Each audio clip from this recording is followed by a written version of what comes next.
Hi students, मैं Lalit Kumar Lalit academy में आप सभी का स्वागत करता हूं। आज हम पुनः फिर से जैव अणु के बारे में जिक्र करते हैं और हम पढ़ रहे थे जैव अणु में कार्बोहाइड्रेट क्या है, ये हो गया हमारा। कार्बोहाइड्रेट का वर्गीकरण भी हो चुका है और आज हम पढ़ते हैं कि जल अपघटन के आधार पर कार्बोहाइड्रेट का वर्गीकरण। तो कार्बोहाइड्रेट का वर्गीकरण जो हुआ है जल अपघटन के आधार पर, उसे हमने 3 पार्टों में डिवाइड किया है। एक आपका हो जाता है मोनोसेकेराइड और दूसरा होता है आपका, पहला होता है मोनोसेकेराइड, दूसरा होता है ओलिगोसेकेराइड,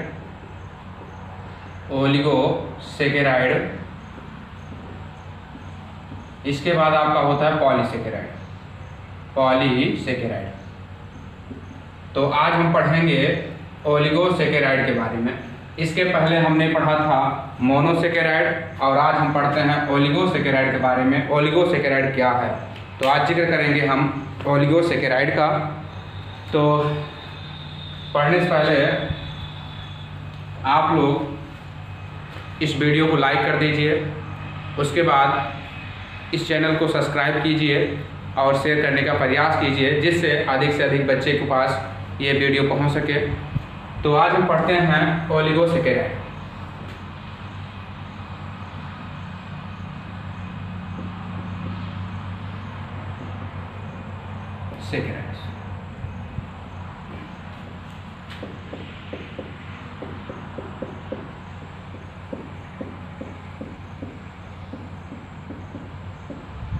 ओलिगोसेकेराइड।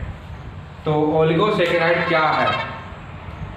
आप लोगों ने पहले मोनोसेकेराइड में पढ़ा था कि ऐसे कार्बोहाइड्रेट जिनका वर्गीकरण हम नहीं कर सकते, जिनका जल अपघटन नहीं किया जा सकता, अर्थात वो और छोटे अणुओं में नहीं टूटते, उन्हें हम क्या कहते हैं? मोनोसेकेराइड कहते हैं।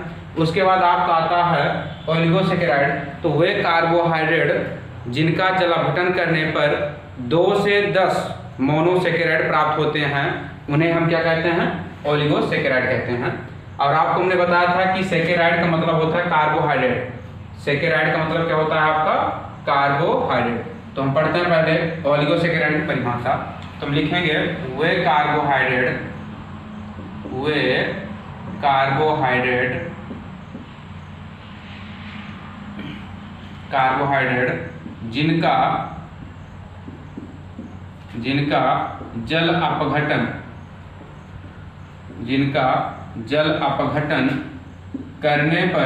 जिनका जल अपघटन करने पर 2 से 10, कितना? 2 से 10 अणु मोनोसेकेराइड प्राप्त होते हैं। तो वे कार्बोहाइड्रेट जिनका जल अपघटन करने पर 2 से 10 अणु मोनोसेकेराइड,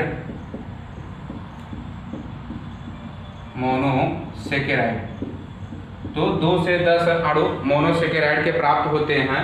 अब यहाँ ये ध्यान देना है हमको कि जो मोनोसेकेराइड प्राप्त होंगे वो समान भी हो सकते हैं और आपके असमान भी हो सकते हैं यहाँ पर। तो वे कार्बोहाइड्रेट जिनका जल अपघटन करने पर 2 से 10 अणु मोनोसेकेराइड, आप यहाँ लिख सकते हैं समान या असमान। आपका क्या हो सकता है? समान भी हो सकता है और असमान भी हो सकता है। तो हाँ, ठीक है। तो 2 से 10 अणु मोनोसेकेराइड के प्राप्त होते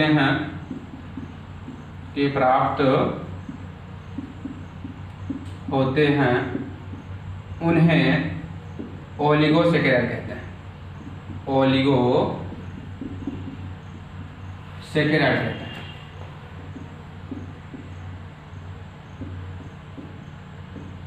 उसे ओलिगोसेकेराइड कहते हैं। ये आपकी तो परिभाषा होती है जो है ओलिगोसेकेराइड को। अब देखिए ओलिगोसेकेराइड को भी विभाजित किया गया है, वो किसके आधार पर? मोनोसेकेराइड के अणुओं के आधार पर।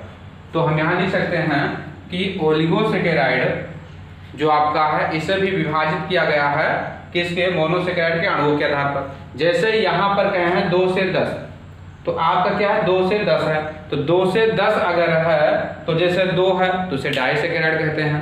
मतलब ऐसे कार्बोहाइड्रेट जिनका जल अपघटन किया जाए तो 2 मोनोसेकेराइड प्राप्त हों आपके, तो उसे हम कहते हैं डाइसेकेराइड।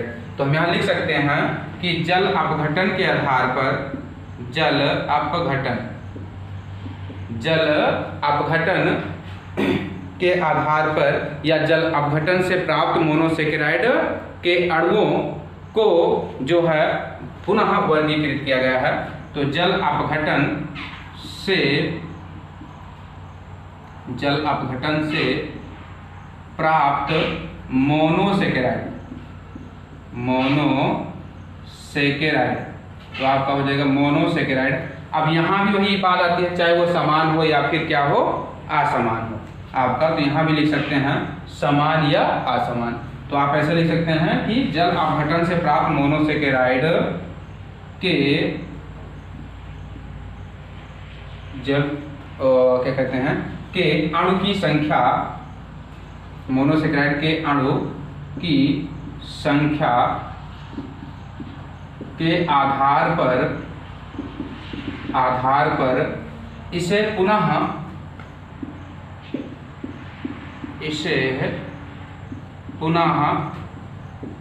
वर्गीकृत किया गया।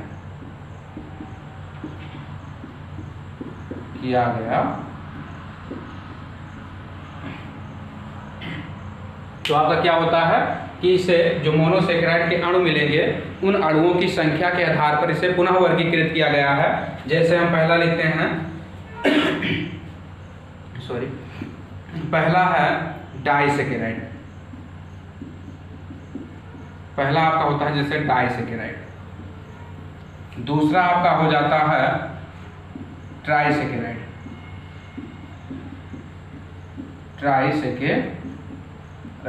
और जैसे तीसरा आपका और लिख देते हैं, बता देते हैं टेट्रासेकेराइड आपका, जैसे ये पता है। तो ओलिगोसेकेराइड क्या है, वे कार्बोहाइड्रेट जिनका जल अपघटन करने पर कि 2 से 10 आपके मोनो का सेकेराइड प्राप्त होते हैं, उन्हें हम ओलिगोसेकेराइड कहते हैं। ओलिगोसेकेराइड में क्या होता है कि मोनोसेकेराइड के अणुओं की संख्या के आधार पर उसे पुनः विभाजित किया गया है। जैसे आपका है कि डाइसेकेराइड, ट्राइसेकेराइड, टेट्रासेकेराइड। अब इसके बारे में जिक्र करते हैं हम। तो डाइसेकेराइड मतलब क्या होता है कि वे आपके ओलिगोसेकेराइड जिनका जल अपघटन किया जाए तो उसमें क्या हो 2 मोनोसेकेराइड प्राप्त होते हैं, तो उसे हम डाइसेकेराइड कहते हैं। जैसे हम यहाँ लिख सकते हैं सुक्रोज, आपका हो सकता है सुक्रोज, जैसे हो सकता है लैक्टोज आपका, ये सब क्या है आपके डाइसेकेराइड हैं। इनका सूत्र जो होता है C12H22O11 होता है। क्या होगा आपका C12H22O11 होगा। डिफिनेशन नोट कीजिए, उसके बाद आगे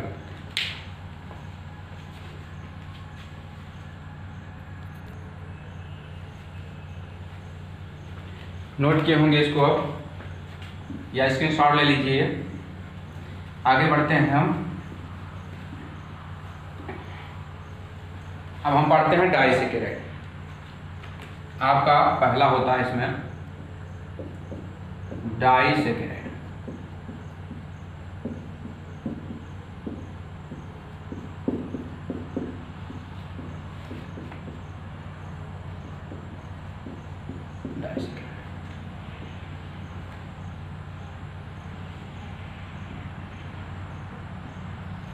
अब इसके बारे में पढ़ते हैं। डाइसेकेराइड में क्या होता है आपका, डाइसेकेराइड होता है ऐसे कार्बोहाइड्रेट जिनका जल अपघटन किया जाए उसमें 2 मोनोसेकेराइड प्राप्त हों। यहाँ लिखेंगे हम वे कार्बोहाइड्रेट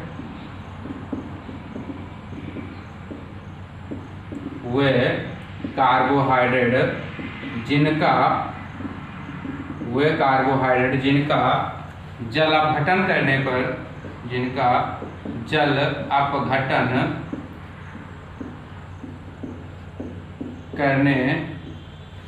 जिनका जल अपघटन करने पर 2 मोनोसेकेराइड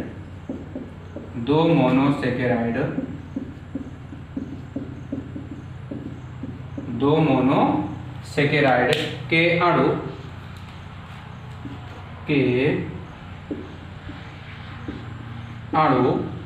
अब समान हो या फिर क्या हो, असमान, के अणु समान या असमान या असमान प्राप्त होते हैं तो उसे डाइसेकेराइड कहते हैं। डाइसेकेराइड कहते हैं।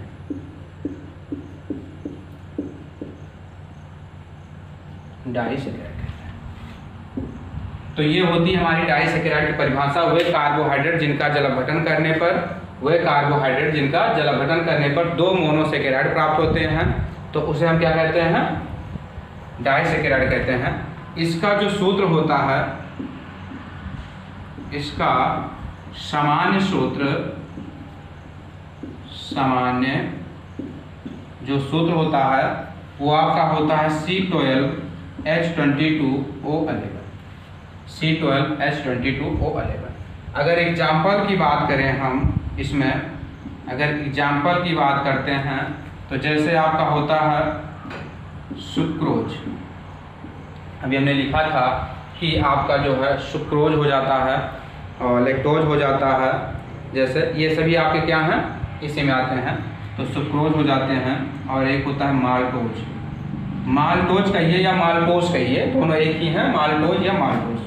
और आपका होता है जैसे लैक्टोज, आपका हो जाएगा लैक्टोज।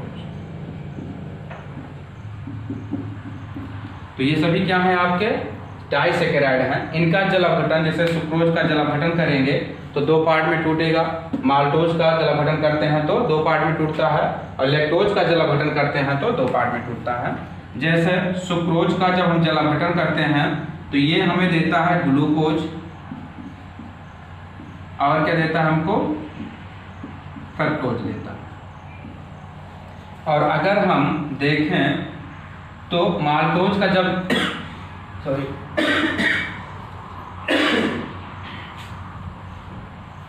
माल्टोज का जब जल अपघटन करते हैं तो हमें दो चीजें मिलती हैं। एक मिलता है आपको ग्लूकोज और दूसरा भी आपको मिलता है ग्लूकोज। कहने का मतलब ये है कि माल्टोज का जब जल अपघटन किया जाता है तो दोनों अणु ही मोनोसेकेराइड के दोनों जो अणु होते हैं वो ग्लूकोज के होते हैं। अब जैसे हम इसको देख लेते हैं तो ये हमारा है लैक्टोज।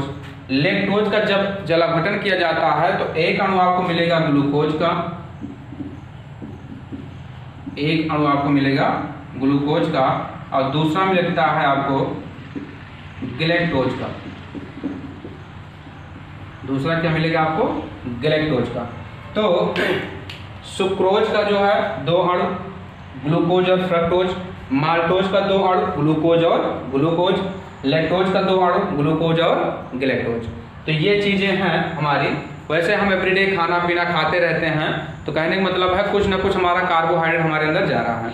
और अभी हमने एक दिन बात किया था वाटरमेलन जो होता है, तो वाटरमेलन में लगभग उसके 100 ग्राम में 7.55 के आसपास हमारा क्या होता है, कार्बोहाइड्रेट पाया जाता है। और इसके पहले आपको हमने बताया था जो कुछ फल में पाए जाते हैं, जैसे सेब हुआ, केला हुआ, और सब्जियों में भी पाए जाते हैं। तो कार्बोहाइड्रेट सब्जियों में पाया जाता है, ठीक है। इन्हीं के माध्यम से हम क्या करते हैं, कार्बोहाइड्रेट को अपने अंदर ग्रहण करते हैं, लेते हैं। और आप जानते हैं कार्बोहाइड्रेट जो होता है, कार्बोहाइड्रेट से हमें क्या मिलती है, ऊर्जा प्राप्त होती है। और ये कार्बोहाइड्रेट क्या करता है, हमारी जो मांसपेशियां हैं उन मांसपेशियों को ये फटने नहीं देता, टूटने नहीं देता। और अगर देखा जाए पेड़ पौधों के लिए तो कार्बोहाइड्रेट पेड़ पौधों में पादप का कार्य करता है, यानी पादप की कंकाल का निर्माण करता है, पेड़ पौधों के कंकाल का निर्माण करता है, उसके ढांचा का निर्माण करता है। तो हमने अभी पढ़ा डाइसेकेराइड, और डाइसेकेराइड में हमने देखा इसकी डिफिनेशन और कुछ एग्जाम्पल। अब हम देखेंगे कि सुक्रोज को किस तरीके से जल अपघटित किया जाता है, टूटता कैसे है ये। जब इसको हम क्या करते हैं, तन अम्ल के द्वारा इसको जल अपघटित करते हैं तो ये टूट जाते हैं। माल्टोज टूट जाता है, लैक्टोज टूट जाता है, और सुक्रोज, माल्टोज, लैक्टोज, इन सबका सूत्र जो होता है आपका क्या होता है, C12H22O11 होता है। इन सब का जो आपका सूत्र है यही होता है आपका। C12H22O11 जो है, नोट कीजिए।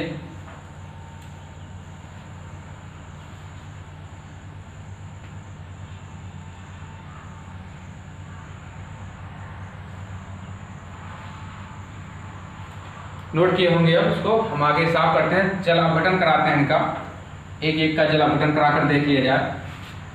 जैसे हम पहले चलते हैं सुक्रोज के पास, तो हमारा क्या है, सुक्रोज है। सुक्रोज का भी सूत्र वही होगा C12H22O11, ये हो जाएगा आपका।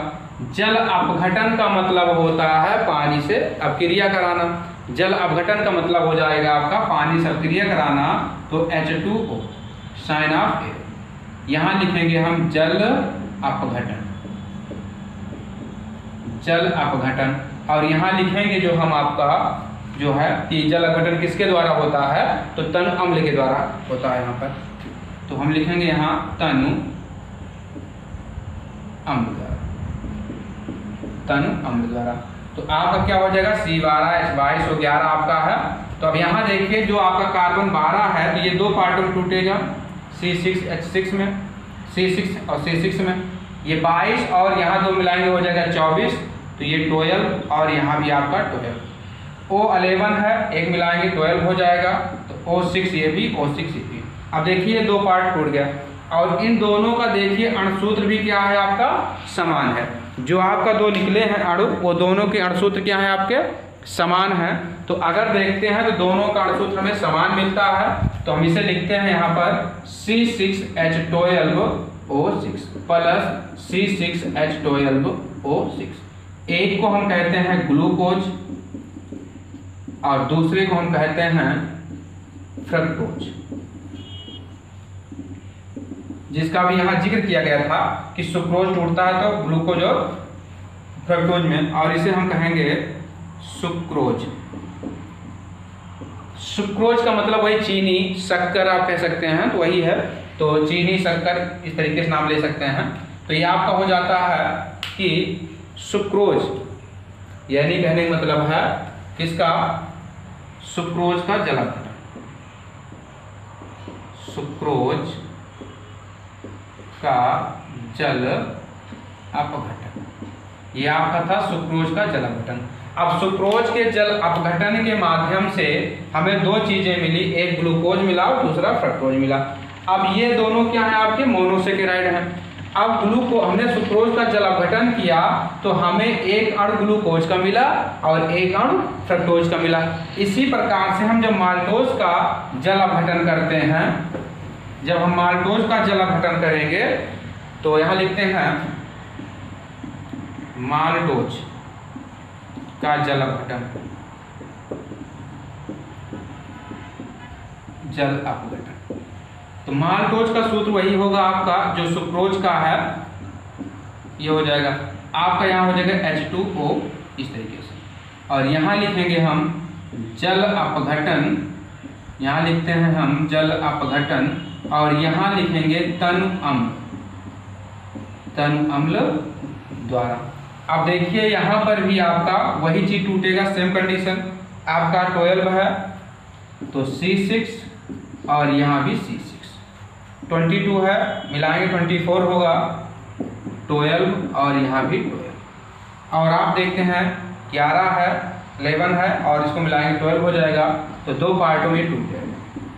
तो हमने आपसे कहा था अगर ये माल्टोज है तो माल्टोज का जल अपघटन जब होता है तो हमें ग्लूकोज मिलता है, माल्टोज का जब जल अपघटन होगा तो हमें क्या मिलेगा, ग्लूकोज मिलता है। तो दोनों ही अणु क्या होंगे आपके, ग्लूकोज होंगे, ग्लूकोज होंगे, और ये भी क्या होगा आपका, ग्लूकोज होगा। अब अगर हम देखें तो ये दोनों ही क्या है हमारे, मोनोसेकेराइड, मोनोसेकेराइड, और दोनों ही मोनोसेकेराइड है। और कितने अणु हैं, दो अणु। तो परिभाषा क्या कहती है कि वे कार्बोहाइड्रेट जिनका जल अपघटन किया जाए और दो अणु क्या मिले, मोनोसेकेराइड प्राप्त हो, और दोनों अणु चाहे वो समान हो या फिर असमान हो, दोनों अणु चाहे आपके समान हो या असमान हो आपके, तो लेकिन उसमें क्या होना चाहिए, दो अणु मोनोसेकेराइड का प्राप्त होना चाहिए। यहाँ भी देखिए ग्लूकोज है और एक फ्रक्टोज है, ये दोनों क्या है, आपके यहाँ इतनी चीज़ें। अब हम चलते हैं लैक्टोज की ओर। जब लैक्टोज का जल अपघटन किया जाता है तो एक अणु में मिलता है ग्लूकोज का और दूसरा मिलता है ग्लैक्टोज का। तो इसे नोट कीजिए, इसे साफ करके फिर लिखते हैं हम।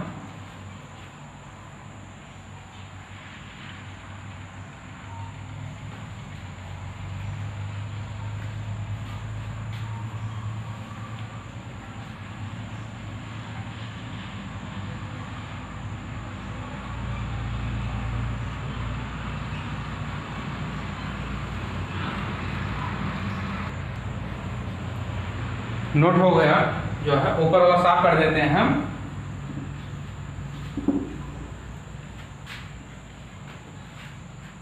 अब देखिए ये हो जाएगा आपका जो है लैक्टोज का जल अपघटन, लैक्टोज का जल अपघटन। अब सूत्र वही होगा C12H22O11। जल अपघटन कराना है H2O, यह आपका हो जाएगा लैक्टोज,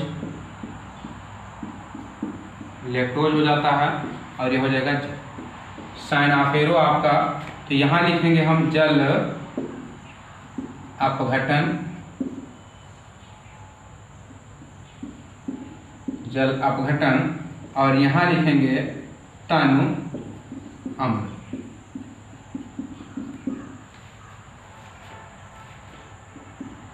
अब ये भी दो भागों में टूटेगा, C6H12O6 और प्लस C6H12O6।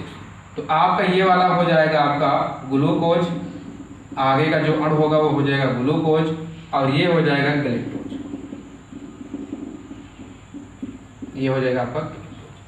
तो यहाँ अब देखते हैं यहाँ पर भी क्या होता है, हमें दो अणु मिलते हैं, वो भी किसके, मोनोसेकेराइड के। यहाँ फिर क्या होता है आपका, दो अणु मिलता है मोनोसेकेराइड का, यहाँ पर भी देखते हैं हम। तो आपको यही आपके हैं दोनों, आपका यही है ओलिगोसेकेराइड में डाइसेकेराइड। तो डाइसेकेराइड का मतलब आप समझ गए, जिसका जल अपघटन किया जाए और दो अणु मोनोसेकेराइड प्राप्त होता है, उसे हम क्या कहते हैं, डाइसेकेराइड कहते हैं। तो आपका होता है इतना। अब देखिए एक खास बात है इसमें ये है कि इनके जो दोनों अणु होते हैं वो ऑक्साइड आबंध के द्वारा संयोजित होते हैं। जो आपका जैसे ग्लूकोज ग्लैक्टोज हुआ, जैसे ग्लूकोज ग्लूकोज हुआ, ग्लूकोज फ्रक्टोज हुआ, इनके जो दोनों अणु होंगे चाहे समान हो चाहे असमान हो, वो क्या होते हैं, ऑक्साइड आबंध के द्वारा संयोजित होते हैं या जुड़े हुए होते हैं। और उस ऑक्साइड आबंध को हम लोग कहते हैं ग्लाइकोसाइड आबंध। उस आबंध को हम क्या कहते हैं, ग्लाइकोसाइड आबंध कहते हैं। कहने का मतलब है कि वे समान या असमान मोनोसेकेराइड जो एक दूसरे से ऑक्साइड आबंध के द्वारा संयोजित होते हैं, उस आबंध को हम क्या कहते हैं, ग्लाइकोसाइड आबंध कहते हैं। लिख देते हैं, नोट कर देते हैं, नोट कर लीजिए।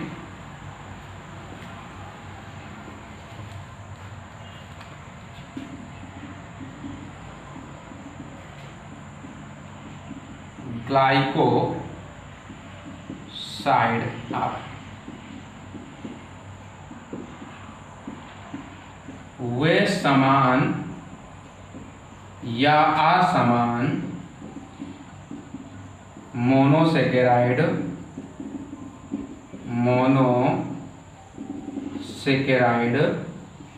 वे समान या असमान मोनोसेकेराइड जो एक दूसरे से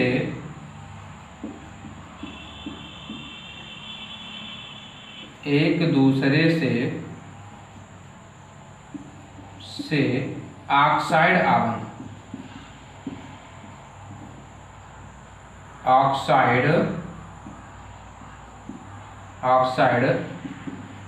आबंध से संयोजित होते हैं, उन्हें ग्लाइकोसाइड साइड आवरण कहते हैं, ग्लाइकोसाइड आवरण कहते हैं।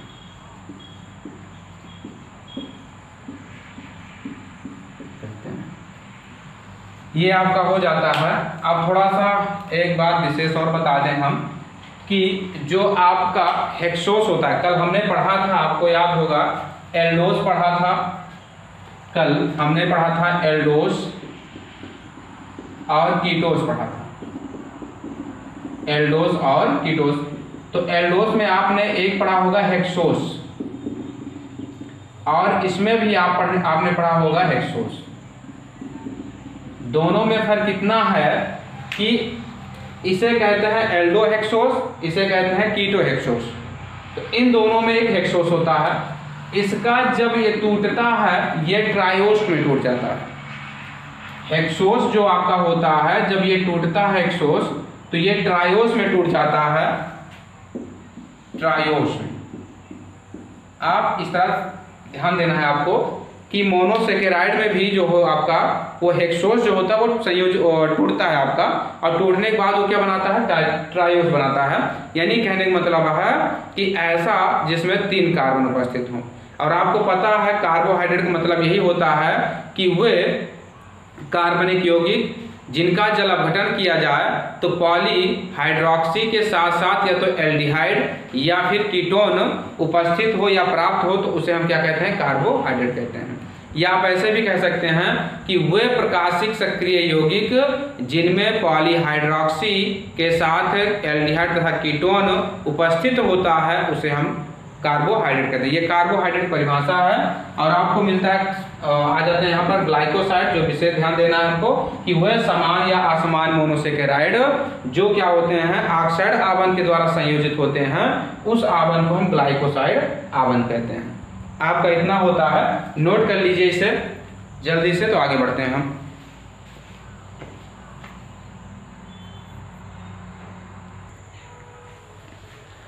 चलिए दोस्तों, इसे आपने नोट किया होगा। अब चलते हैं हमारा हो गया डाइसेकेराइड। अब चलते हैं ट्राइसेकेराइड पर। ट्राइसेकेराइड क्या है, तो हमारा होगा ट्राई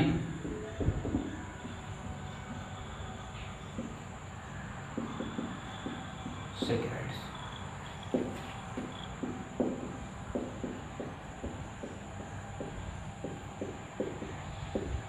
ट्राइसेकेराइड, तो इसमें लिख सकते हैं कि वे कार्बोहाइड्रेट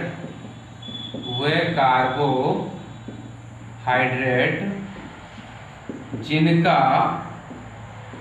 जल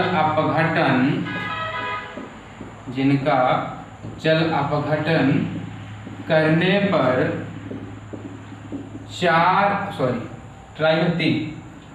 पर 3 मोनोसेकेराइड,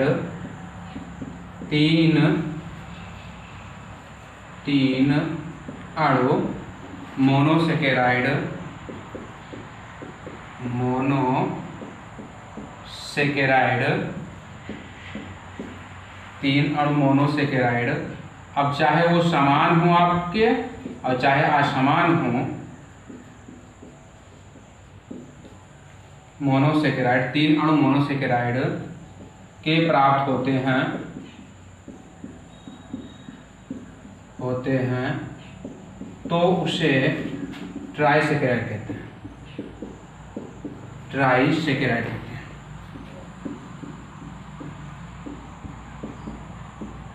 सेकेराइड कहते हैं।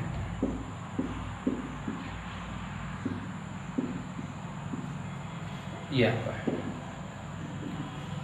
अब ट्राइसेकेराइड का जो समान सूत्र होता है, इसका समान सूत्र होता है वो होता है आपका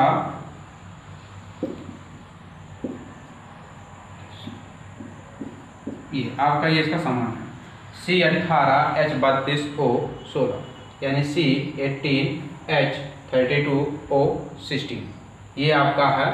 और एग्जाम्पल की बात करें इसमें हम, तो इसके एग्जाम्पल जो होते हैं, रेफिनोस होता है, रेफिनोस तो इसका एग्जाम्पल जो होगा वो रेफिनोस होता है। तो हम देखते हैं रेफिनोस का जलावघटन। तो रेफिनोस का जब जलावघटन किया जाता है, रेफिनोस का जल अपघटन, तो इसका जब जलावघटन करते हैं तो मोनोसेकेराइड के 3 अणु प्राप्त होते हैं। मोनोसेकेराइड के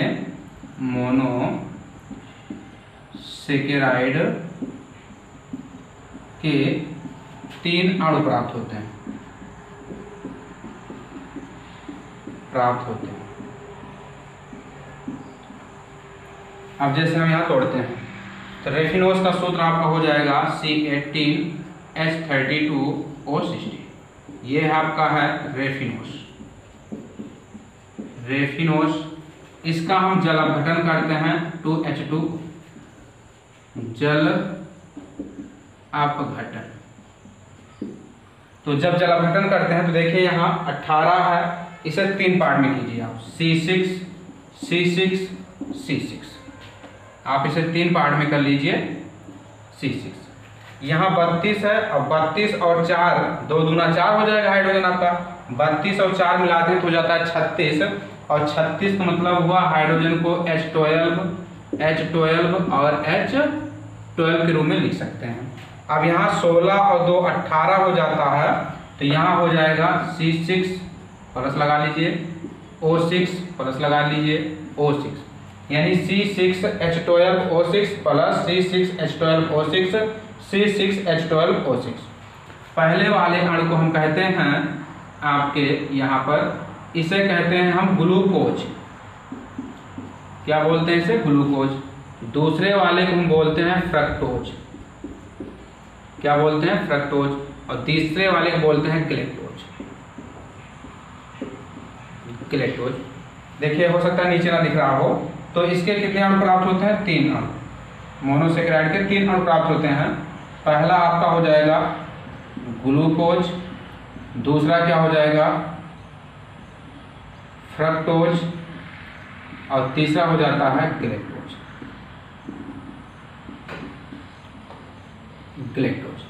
और तीनों का सूत्र जो अणुसूत्र होता है, तीनों का एक ही होता है, यहाँ पर रेफिनोस। और इसे जानते ही हैं, जल ही क्या है? जीवन है। H2O जिसका अणुसूत्र H2O होता है, जल ही जीवन है आपका। तो ये आपने पढ़ा ट्राइसेकेराइड। इसके बाद हम पढ़ते हैं टेट्रासेकेराइड। नोट कीजिए इसको, आगे पढ़ते हैं टेट्रासेकेराइड।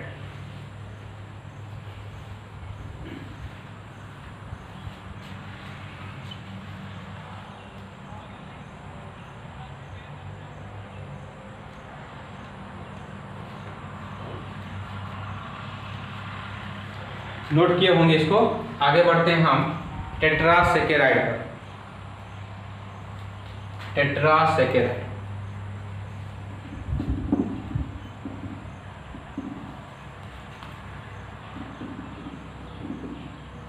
ये हमारा हो जाता है टेट्रासेकेराइड।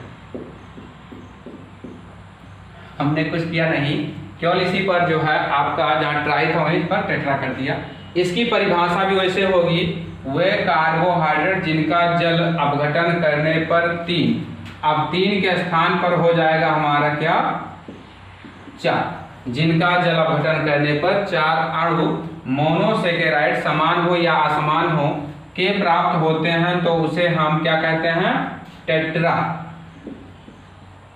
टेट्रासेकेराइड कहते हैं। ये है जुगाड़ू का हमारा जो है, तो इसे कहते हैं टेट्रासेकेराइड कहते हैं। अब यहाँ पर आता है, केवल सूत्र बदल दीजिए और आपका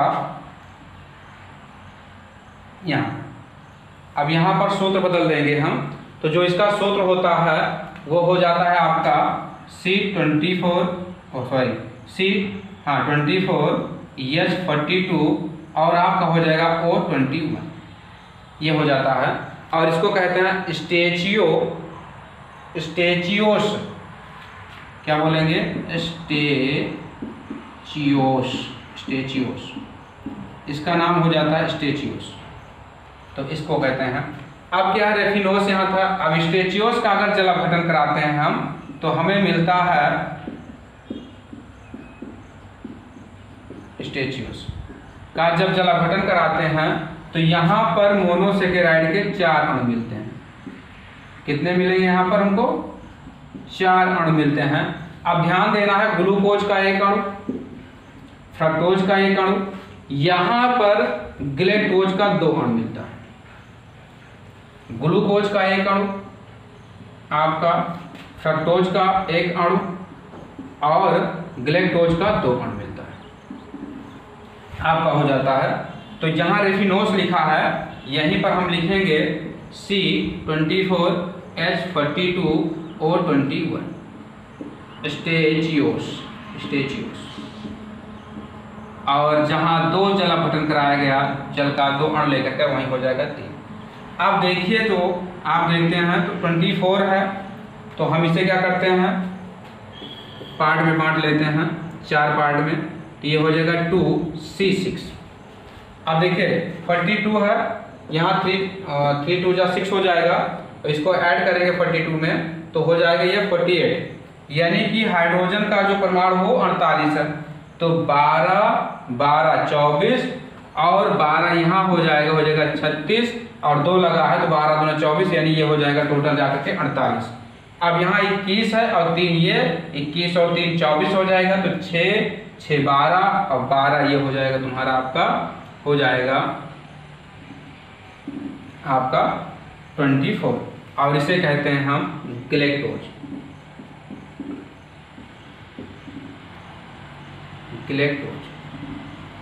तो हमारा हो जाता है। तो आपने आज पढ़ा ओलिगोसेकेराइड का जल अपघटन, हमने आज ओलिगोसेकेराइड का जल अपघटन पढ़ा। उसके आधार पर उसे ओलिगोसेकेराइड को 3 पार्टों में यहाँ डिवाइड किया गया। अभी हमने पढ़ा पहला डाइसेकेराइड, दूसरा ट्राइसेकेराइड और तीसरा टेट्रासेकेराइड। तो आशा करता हूँ आज का वीडियो आपको अच्छा लगा होगा और आपको समझ में भी आया होगा। यहाँ से लगभग क्वेश्चन पूछे गए हैं कि ओलिगोसेकेराइड को या डाइसेकेराइड को परिभाषा दीजिए, और डाइसेकेराइड क्या है या इस तरह कह देते हैं, कोई उदाहरण दीजिए। तो डाइसेकेराइड में आपने देखा ही कि जैसे सुक्रोज हुआ आपका, और माल्टोज हुआ, लैक्टोज हुआ, ये सब क्या है आपके डाइसेकेराइड हैं। और ट्राइसेकेराइड में क्या होता है, रेफिनोस होता है, और टेट्रासेकेराइड में क्या होता है आपका, स्टेचियोस होता है आपका, जो क्या करता है 4 मोनोसेकेराइड अणुओं का निर्माण करता है। आप लोग 2-3 मंथ बचे हैं, इंटर का ये सिलेबस है, तो इंटर वाले बच्चे और हाई स्कूल वाले बच्चे जुट जाइए, तन मन से बढ़िया आराम से पढ़िए, बेहतरीन ढंग से परिणाम लाइए, माता पिता का जो है सिर ऊंचा कीजिए, और आसपास के लोग भी आपको कहें कि कुछ बच्चे में दम था जो इतने परसेंटेजों से पास हुआ है। मैं आशा करता हूं आप लोग जो है सफलतापूर्वक परिणाम देंगे, अच्छा परिणाम आएगा आप लोगों का। तो हम मिलते हैं अगले वीडियो में। अगर आपको वीडियो अच्छा लगा हो लाइक कीजिए, ज़रूर लाइक कीजिए, और ज़्यादा से ज़्यादा शेयर करने का प्रयास कीजिए, जिससे हमारा वीडियो भी थोड़ा ग्रोथ हो और आपको जानकारी भी मिले और अन्य बच्चे भी इसके बारे में जानकारी प्राप्त हों। बहुत बहुत धन्यवाद वॉचिंग के लिए आप लोगों को।